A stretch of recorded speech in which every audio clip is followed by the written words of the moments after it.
Buen día, hermanos, vamos a continuar con nuestra clase Vida de Cristo. Espero que se encuentren muy bien, que hayan pasado una semana diferente pero agradable, bendecidos con gozo de estar en un tiempo de reflexión, un tiempo en el que podamos estar en casa eh, trabajando mucho, haciendo cosas con nuestras relaciones y también poniendo atención en el estudio, en la oración, en la palabra de Dios.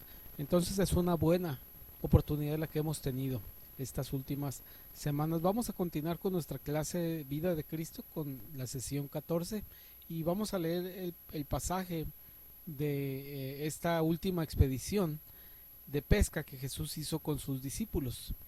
Dice este pasaje y está en Lucas capítulo 5 versículo 27.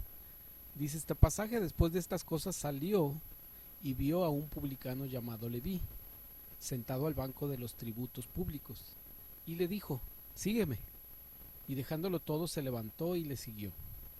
Y Leví le hizo un gran banquete en su casa, y había mucha compañía de publicanos y de otros que estaban a la mesa con ellos. Y los escribas y los fariseos murmuraban contra los discípulos diciendo: ¿por qué coméis y bebéis con publicanos y pecadores? Respondiendo Jesús les dijo: los que están sanos no tienen necesidad de médico, sino los enfermos. No he venido a llamar a justos, sino a pecadores al arrepentimiento. Entonces ellos le dijeron: ¿por qué los discípulos de Juan ayunan muchas veces y hacen oraciones, y asimismo los de los fariseos, pero los tuyos comen y beben? Él les dijo: ¿podéis acaso hacer que los que están de bodas ayunen, entre tanto que el esposo está con ellos? Mas vendrán días cuando el esposo les será quitado. Entonces, en aquellos días ayunarán. Les dijo también una parábola: nadie corta un pedazo de un vestido nuevo y lo pone en un vestido viejo, pues si lo hace, no solamente rompe el nuevo, sino que el remiendo sacado de él no armoniza con el viejo. Y nadie echa vino nuevo en odres viejos. De otra manera, el vino nuevo romperá los odres y se derramará, y los odres se perderán. Mas el vino nuevo en odres nuevos se ha de echar, y lo uno y lo otro se conservan. Y ninguno que beba el del añejo quiere luego el nuevo, porque dice: el añejo es mejor. Bueno, al ver esta escena de esta sexta expedición, eh, que ocurre en dos lugares. Ocurre en una plaza pública, que es donde tradicionalmente estaban los escritorios de los cobradores de impuestos, en las plazas donde había comercio, donde había compraventa, y ocurre también en la casa, en la casa de Leví, que también sería llamado Mateo. Y la segunda pregunta, ya que ubicamos estos dos lugares, es: ¿cómo sería este banquete? ¿Qué cosas habría? ¿Qué costumbres? ¿Qué entretenimiento habría en este banquete? Lo más seguro es que exactamente lo mismo a lo que estaba acostumbrado Mateo, con sus amistades, con su círculo de cobradores de impuestos, amigos, eh, ese contexto exactamente. Lo que él conocía, lo que él hacía, lo que él vivía, quiso ofrecerle y compartir con Jesús por gratitud. Eso nos lleva a pensar entonces qué conocemos acerca de los recolectores de impuestos.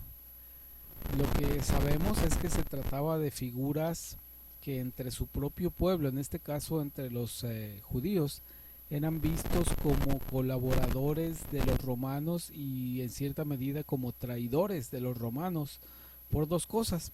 Primero, porque cobraban impuestos para una nación ajena, una nación conquistadora, una nación que había quitado el gobierno a su propio pueblo.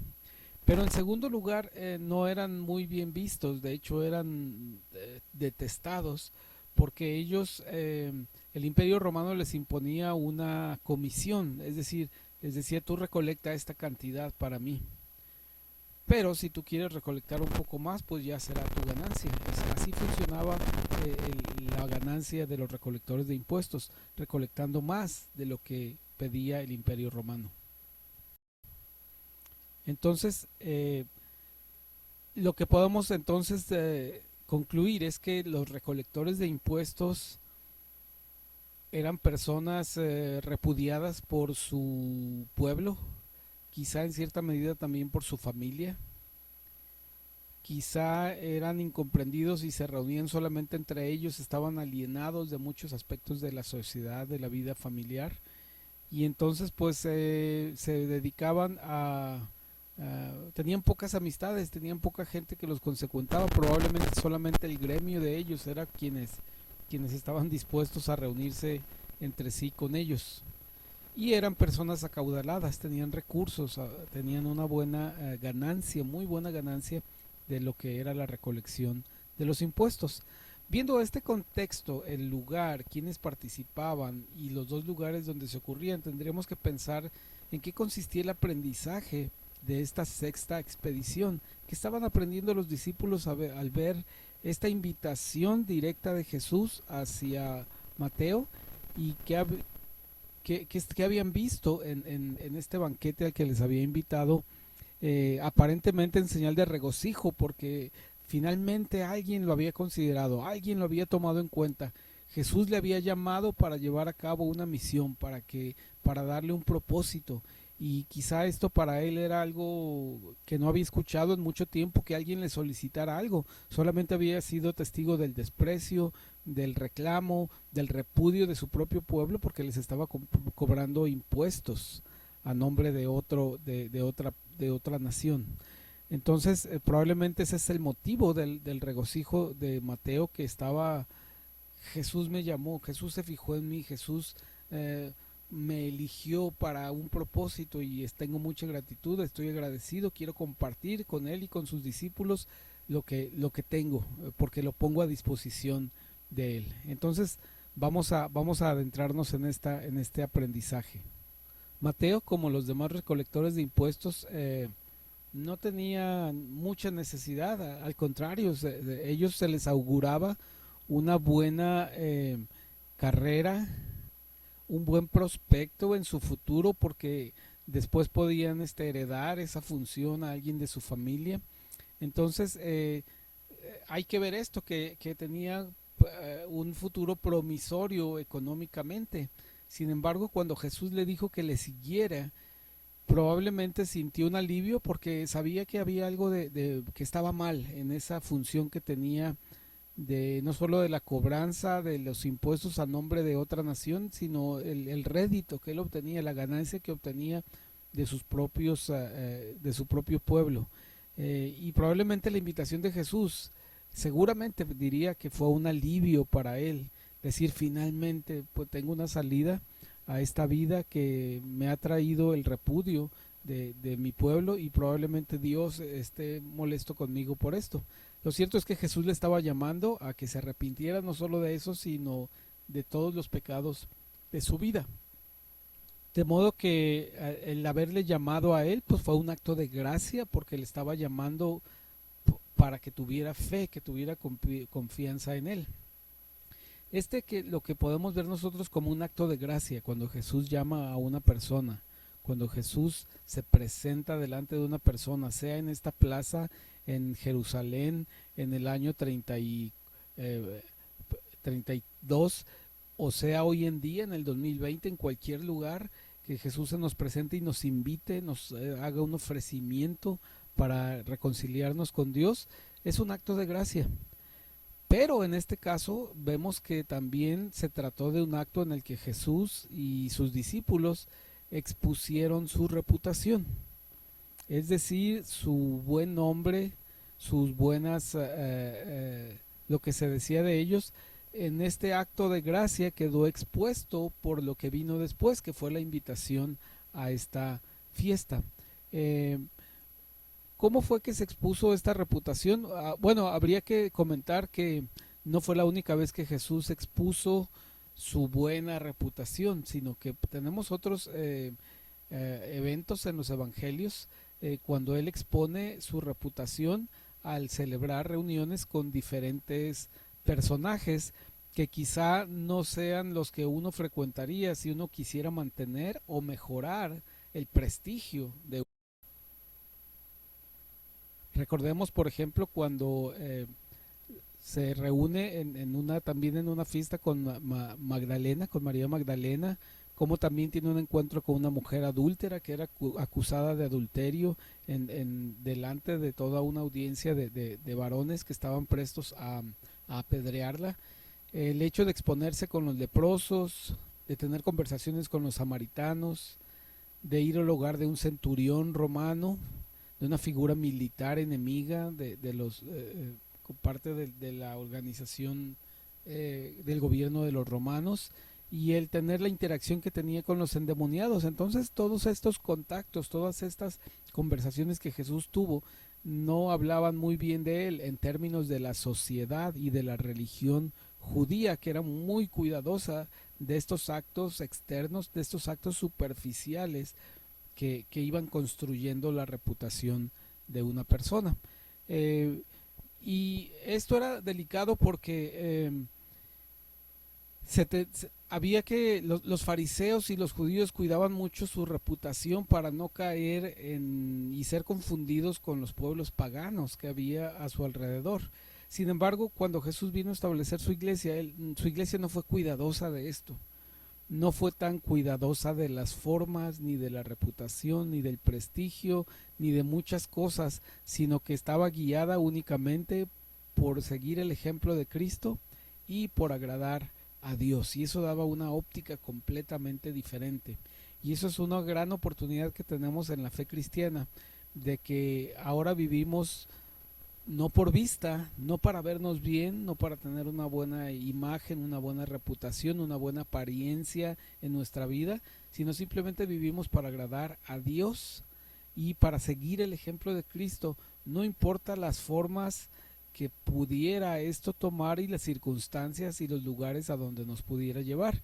Y seguramente si hacemos esto, nos llevará a lugares y a situaciones que pueden convertirse en oportunidades para el chisme, oportunidades para que nos difamen como creyentes, oportunidades para que nos digan tú haces esto y tú haces aquello porque te juntas con tal y cual persona.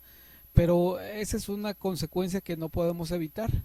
Lo importante es que si seguimos el ejemplo de Cristo, si conocemos su palabra y hacemos lo que dice su palabra y buscamos agradar a Dios, entonces siempre el resultado va a ser el correcto, el testimonio va a ser el correcto, sin importar que en el camino haya oportunidades para la difamación.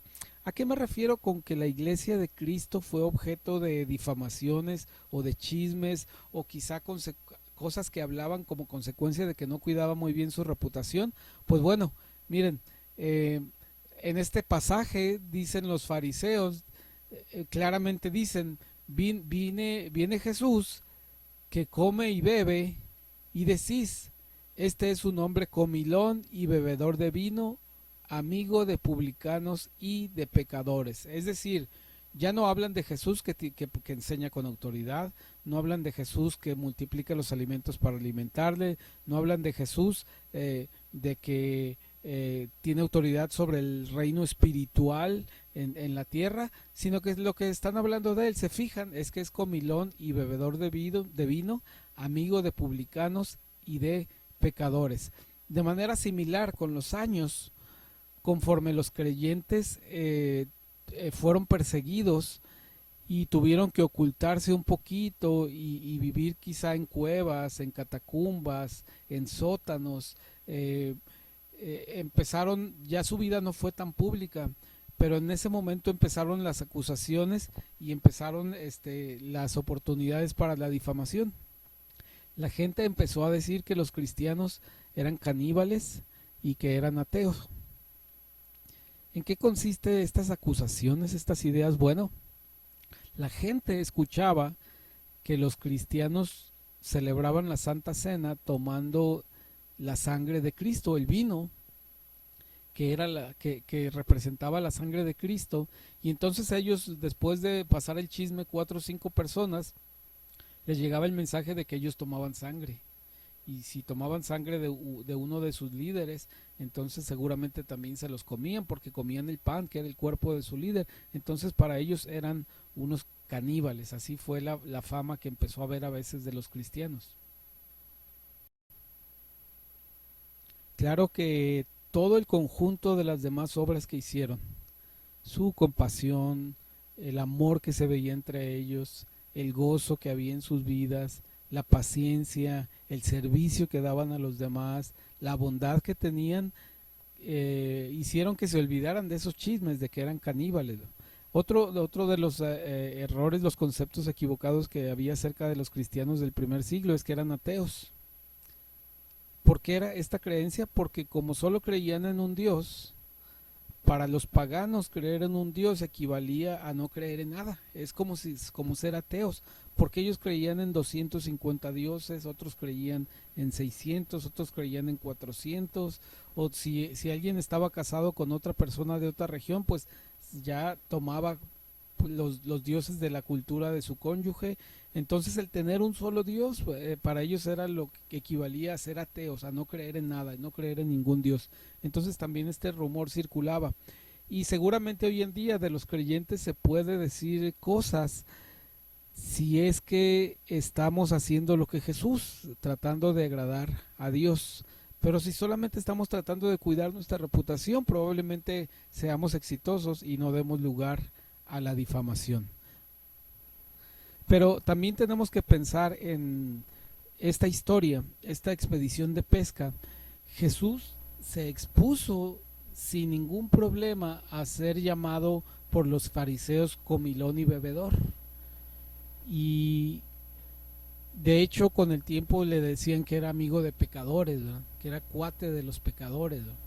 Entonces la pregunta para nosotros como discípulos de Cristo, como alumnos de Él, como quienes quieren imitarle en todo lo que Él hace, tendríamos que preguntarnos si a nosotros nos conocen como amigos de pecadores.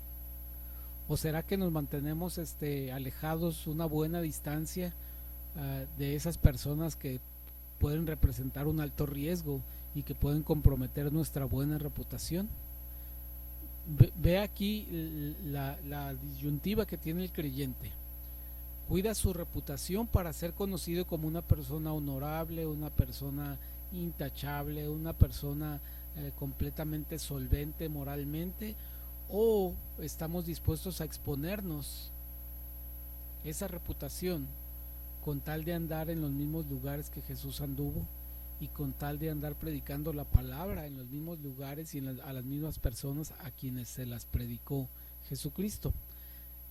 Es decir, tenemos que tener mucho cuidado a quién le cuidamos su reputación, porque si cuidamos nuestra reputación para que sea honorable, limpia, sin tacha, entonces la realidad es que estamos siendo egoístas y estamos centrándonos en nosotros mismos. Es decir, lo más importante es cuidar mi reputación.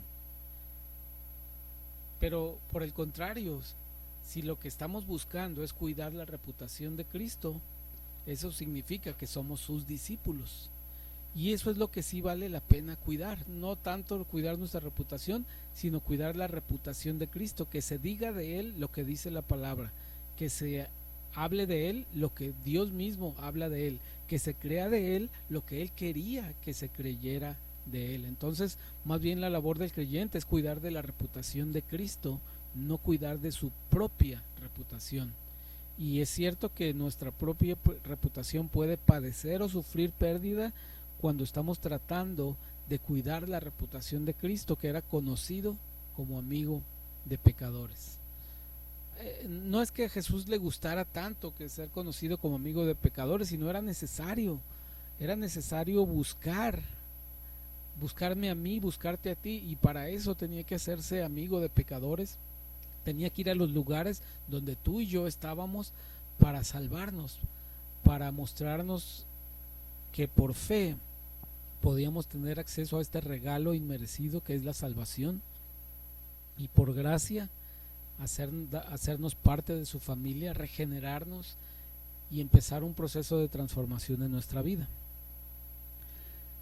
Pero si yo no me asocio con alguien que necesita a Cristo, como dijo Cristo con los enfermos, pues no puedo perpetuar, no puedo continuar esta reputación de Cristo que tiene que seguir viviendo en sus discípulos generación a generación.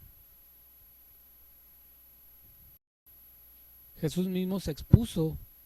Miren a qué nivel, hasta qué grado expuso su reputación, que él se expuso a ser visto como culpable de asesinato, se expuso a ser visto como un defraudador, se expuso su reputación al grado de ser visto como un ladrón, como un mentiroso, como un infiel, se hizo como un avaricioso para llevar la culpa de nuestro pecado. Él estuvo dispuesto a abandonar cualquier vestigio y cualquier elemento honorable de su reputación para tomar nuestro lugar y llevar nuestro pecado y ser visto como culpable de ese pecado, para que nosotros pudiéramos ser vistos como justos y como inocentes por el sacrificio de Él y su resurrección. Entonces, Jesús se reunía con los pecadores no para acompañarlos con sus malas acciones o para que vieran que era altamente tolerante o que tenía gran flexibilidad moral, sino más bien para llegar ahí y llamarles a su reino por medio del arrepentimiento. Eso es indudable. Siempre que estuvo Jesús en medio de pecadores fue para llamarles al arrepentimiento, para que pudieran tener acceso a su reino. Mateo, su respuesta personal, su respuesta espontánea ante la gratitud que sentía para con Cristo y para con Dios, fue celebrar una fiesta. No sabía otra cosa, esa era su vida, esa era su tradición, esas eran sus costumbres, tenía los recursos, de manera que cuando Dios nos concede el milagro de ver la conversión de una persona en nuestro entorno, cercana a nosotros, pues no tenemos que perdernos las fiestas o la manera en la que esa persona quiere demostrar su gratitud con Dios. Nosotros no tenemos por qué despreciarla o alejarnos de la forma en la que esa persona celebra con Jesús, que le ha llamado, que le ha aceptado y que le ha recibido. Entonces, hermanos, no se pierdan esas fiestas que hay entre aquellos que recién han aceptado a Cristo y tienen gozo. De este capítulo 5 de Lucas vamos a pasar al capítulo 7, versículos 33 al 35, y vamos a hacer una transición porque ya hemos visto estas 6 expediciones de pesca, estos 6 eventos en los que Jesús le mostró a sus discípulos cómo ser pescadores de hombres. En el caso de la última vimos cómo él llamó a Mateo y lo convirtió en uno de sus discípulos. Entonces vamos a hacer una transición porque en Lucas capítulo 7 del 33 al 35 pasa de hacer una enseñanza intensiva para que sus discípulos sean pescadores de hombre, pasa a una etapa en la que va a hacer una selección de sus discípulos, porque se calcula que hasta este momento entre 90 y 150 personas le siguen a él.